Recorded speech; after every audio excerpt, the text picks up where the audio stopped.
Pernahkah kalian berada dalam suatu situasi di mana tiba-tiba ada sesuatu di dalam diri yang berteriak, "Jangan lewat jalan ini," atau "Ada yang gak beres dengan orang ini"? Padahal secara logika semuanya terlihat baik-baik saja.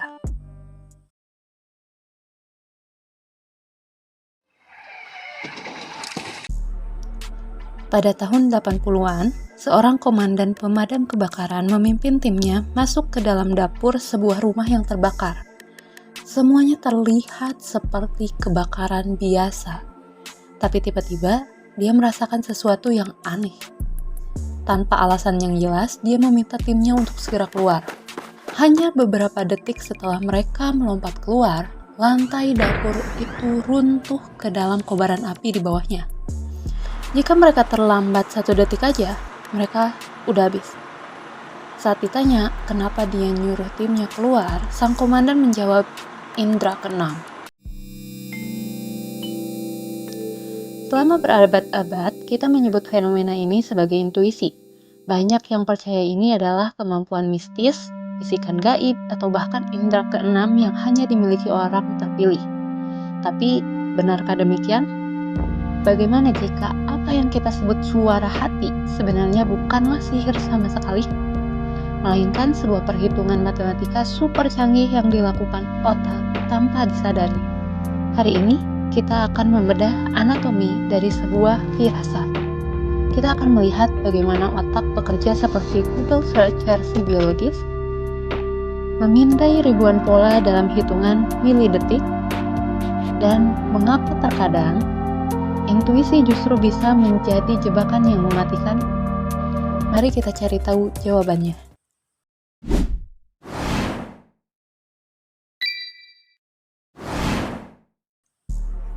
Untuk memahami intuisi, kita harus berhenti membayangkan otak sebagai komputer yang kaku. Bayangkan, otak adalah sebuah perpustakaan raksasa yang gak pernah tidur. Sejak lahir, setiap aroma, setiap ekspresi wajah, hingga setiap kegagalan yang dialami, semuanya dicatat dan disimpan dalam bentuk pola. Ketika kalian berada dalam sebuah situasi sistem logika, kalian, di sistem 2 yang lambat itu, masih sibuk merapikan kacamata dan membaca data. Tapi di ruang bawah tanah, ada sistem 1 yang bekerja seperti agen rahasia super cepat. Proses ini disebut pattern recognition atau pengenalan pola. Otak kalian memindai situasi saat ini dan bertanya, "Pernahkah aku melihat ini sebelumnya?" Kembali ke kasus komandan pemadam kebakaran tadi. Secara sadar, dia tidak melihat bahaya, tapi bawah sadarnya menangkap sesuatu. Udara di ruangan itu terlalu panas, namun api tidak terlihat besar dan suara api terdengar tidak biasa. Dalam milidetik, otaknya mencocokkan pola itu dengan ribuan data kebakaran masa lalu. Kesimpulannya, api bukan di dapur, tapi di bawah lantai tempat mereka berdiri. Tapi, karena proses ini terlalu cepat untuk dijelaskan dengan kata-kata, otak mengirimkan pintasan berupa sinyal fisik. Inilah yang disebut ilmuwan Antonio Damasio sebagai somatic marker. Otak kalian tidak mengirim email berisi laporan teknis, dia langsung mengirim rasa mual, keringat dingin, atau bulu kuduk berdiri. Kita menyebutnya gut feeling. Itu adalah cara otak berkata, "Aku tidak sempat menjelaskan, tapi kita harus pergi sekarang." Jadi, apakah intuisi selalu benar? Tunggu dulu.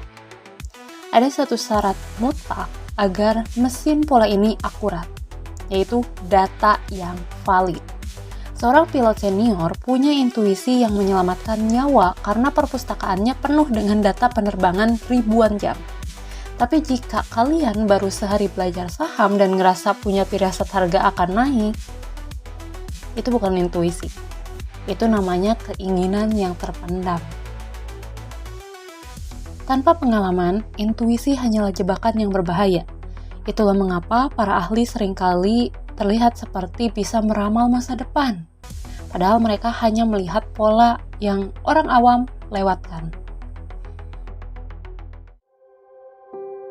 Jadi apa hasilnya? Apakah intuisi itu nyata? Jawabannya ya, 100% nyata, namun ia bukan berasal dari luar angkasa atau kekuatan magis. Intuisi adalah kecerdasan bawah sadar yang puncaknya melampaui logika kata-kata. Dalam dunia yang penuh dengan data dan algoritma, kita seringkali dipaksa untuk selalu punya alasan logis atas setiap pilihan. Tapi sains membuktikan bahwa otak kita jauh lebih hebat dari itu. Ia bisa merespon jutaan informasi yang bahkan tidak sempat ditangkap oleh mata telanjang kita. So you have to trust that the dots will somehow connect in your future. You have to trust in something, your gut, destiny, life, karma, whatever. Because believing that the dots will connect down the road will give you the confidence to follow your heart, even when it leads you off the well-worn path. And that will make all the difference. Tapi ingat rahasianya, intuisi adalah otot. Semakin banyak kalian belajar, semakin banyak kalian gagal, dan semakin sering berlatih di bidang kalian, maka perpustakaan pola di otak kalian akan semakin akurat.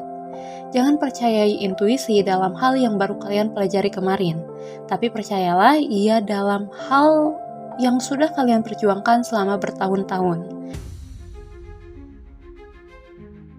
Pada akhirnya, memahami intuisi bukan berarti kita berhenti berpikir logis.